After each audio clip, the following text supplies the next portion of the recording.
Hi, David Ho here, and I'm here with my friend Linda Payne, who has been a successful entrepreneur for over 40 years. And she's been giving her time and energy to the Temple City Chamber to really help new businesses and everyone interested in business to really help develop our city here in Temple City. So Linda, thank you so much for joining us today. You're welcome. And if you can, please share your story of how you started this 40-year adventure.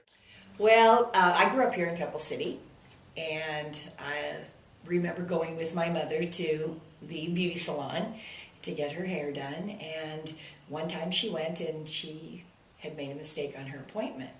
So the operator said, well, I can't do your hair today. And she was very unhappy. And we went back home and she was just so unhappy.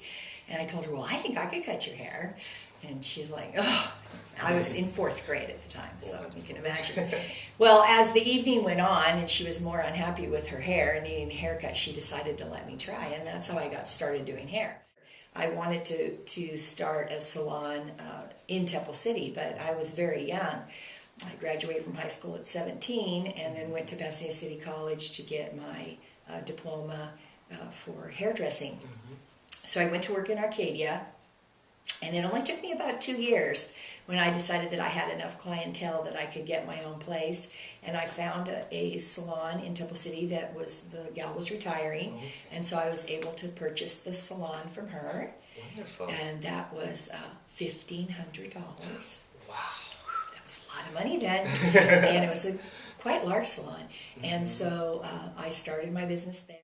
Thank you for sharing your passionate story of this journey, and along this journey, what were some major challenges that you felt that you faced and overcame over these years? In the beginning, it was my youth. Oh, okay. I was very young and had my own business.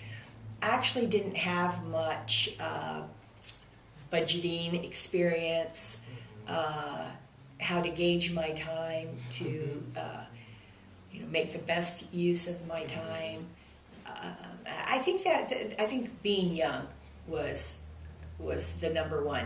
I chose a career that was female oriented at the time, so that wasn't a problem then. But then as the men's hairstyling became more hairstyling and not just the flat top, and then the men started looking at salons as a place that they might, consider going.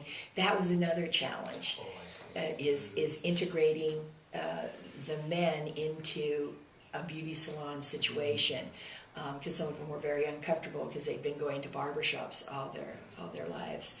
So that was interesting. Also, when they went from rollers to blow dryers. I remember I had a child and I was home for 6 weeks, and when I came back, within that 6-week time, they had gone from roller sets to blow dries and curling irons.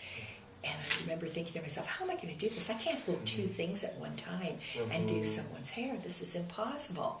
And so I went to a salon here in Temple City that was very innovative, and they were, really doing a lot of that type of thing. So I sat down there, for 2 hours every day for 2 weeks and watched what they did and had them train me. And so, we worked into that. So those were really the challenges that I had. For sure. That really helps our audience with understanding entrepreneurship. And with that in mind, what was the best business advice you ever received during this 40-year journey? Availability. And I've had customers say that to me over and over again. I know that you're always available for me, and I really appreciate that. In my business, people have things come up, and it's not a necessity to get your hair done. Things may happen that you cannot make it at that time, and they would call and say, I'm sorry, I can't make my appointment. And I said, well, you'd want to come a couple hours later, or how about tomorrow? Always making those options for them, that I am available to them. With your vast experience, what advice would you have for future entrepreneurs that may be just like you? Once they graduate high school, they love to start their own business. Be flexible. Be flexible, and training. Never stop your training, no matter what you do for a career, you always need to be training, you always need to be keeping up. Thank you so much. You're And welcome. finally, we do have well, I'll be heading to a wedding next month, and I know that prom is coming up. Are there any specials that Embellish has right now that we could offer to our viewers? Well, yeah, we do prom dues, and they start at $35 for a due, and but we are an appointment-based salon, so you really do need to call ahead of time and make appointments. So, and I'm located behind Wells Fargo Bank. You can enter through the back there, and we'd love to have you come and see us. And then, do you still do some styling yourself too? I do. I Wonderful. still work 3 days a week, and I have my people that I do great grandma, Wow. mother, and daughter.